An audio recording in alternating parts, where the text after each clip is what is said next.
ভারতের মেঘালয় রাজ্যের গারো পাহাড়ের বিঞ্চুরিছড়া, বাঙ্গাছড়া প্রভৃতি ঝর্ণাধারা ও পশ্চিম দিক থেকে রম্পা নদীর স্রোতধারা একত্রিত হয়ে সোমেশ্বর নদীর সৃষ্টি। অবশ্য একসময় সমগ্র নদীটি সিমসাং নামে পরিচিত ছিল।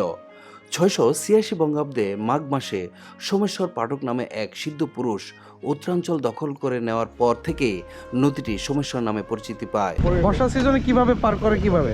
এই নৌকা দিয়া। এই বর্ষা সিজনে নৌকা দিয়ে হ্যাঁ, নৌকা দিয়া। স্রোত থাকে না? থাকে। এই স্রোতের মাধ্যমে কিভাবে চলা দিয়ে। ঠেলে লয়ে যায় না? না, নিব কি লাগে? এই যে লাসে। ও আচ্ছা আচ্ছা।